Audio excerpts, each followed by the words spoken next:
Yeah, one of the easiest things to forget is that we wrestle not against flesh and blood, but powers and principalities and spiritual forces in the heavenly places and things like this, and um, it really is easy to forget because when you see all these political forces aligning and things like this, and you see the Christian family unit under attack in nations and things like this, the family unit in itself. I was thinking the other day, being around family, if it shows the sovereignty of God, because in family you don't get what you wanted, you got who you got. That's your family. So I think about the fact that that shows the sovereignty of God.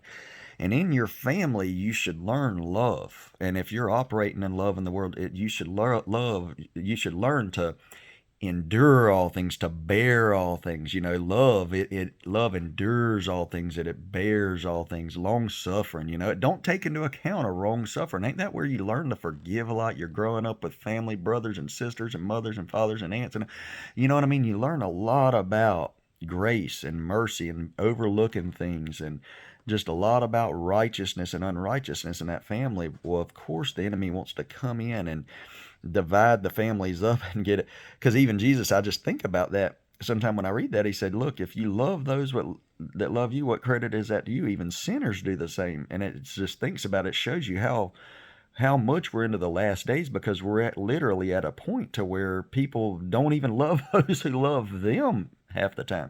Even families, you know what I mean? They can't even find it in themselves to forgive one another, to be long suffering, and to be merciful one another, and overlook things and continue in love, which we know. I mean, anybody that knows and studied this a lot, they know that the enemy has planted this through spiritual things and politics and things like this, and leaders. What are these principalities and powers? What are these that we're wrestling against? Are they not over some of these nations and governments and things like this? See, it's easy to forget that, but to know that we wrestle against them, that should help us to, you know what I mean, that to know that the weapons of our warfare are not carnal, but they are mighty through God to the pulling down of strongholds.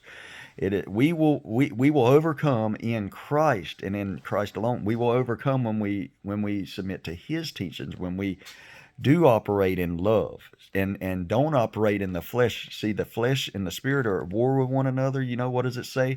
In the lust, the deeds of the flesh are evident. The envies, the lust, the strifes, the wraths, the jealousies, all that stuff's of the flesh. See, the fruit of the spirit: the love, the joy, the peace, the patience. What's in the love? Love is patient. Love is kind. It does not envy. It does not. But love, joy, peace, patience, gentleness, self-control. Against all these things, see, we a lot of people, we can't even operate in this in our own families no more, because we've let these things we're wrestling against overcome us, when we need to, you know what I mean, be overcomers by the blood of the Lamb and the word of our testimony. You know what I mean? And to know that in Christ, that even if I think about that, it's like, if Christ, who forgave me, that's why he said, if he forgave us, we also ought to forgive one another. Look, if God is merciful to the unthankful and to the evil, why can't I be? So why can't I overlook something? If he's overlooked all these things with me, and he's you know what I mean, forgiven me, why can't I forgive someone else? See, it's just a Christian that if God would do that for me, then of course I would do that. You see, but what did Jesus? He told that parable about the one that went and was forgiven all these thousands or millions, whatever much money it was, and by this king or this leader, and then he goes and finds his servant. "Oh, you owe me this little bit," and starts beating him. And it's just like, whoa, the person went and told the king, "Hey, he's beating it. You just forgave him, and look what he's doing to you." But that's how we are sometimes, and we got to deny ourselves, continue to realize that we don't wrestle against flesh and blood, but powers and principalities.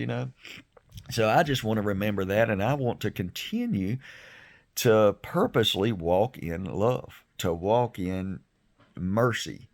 We read them kind of teachings and them things, and we think it's just some high moral teaching that none of us could ever live up to. And we think, well, did he really mean that? No, he meant that, to operate in that. It don't seem normal to the natural man, but when you do them things, when you forgive, when you are merciful to the unthankful and evil. And I thought about that. You know how hard it really is when you, especially someone that's always like that, that's so unthankful to you, and you continually show them mercy to mercy. Think about that.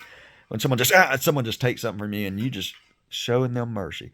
But see, eventually that's going to break through, and that love is going to break through to their heart. When you're merciful, some people are hard for so many reasons, but we know the sacrifices of God is a broken heart and a contrite spirit. I find myself sometimes getting hard and shut up to people, but I know, like Proverbs 18:1 says, it says, and I've been guilty of this so many times. He who isolates himself seeks his own desire. He quarrels against all sound judgment. But I know that we're made to love one another. I know I feel right. I feel what the Apostle Paul said in Acts. It's more blessed to give than receive.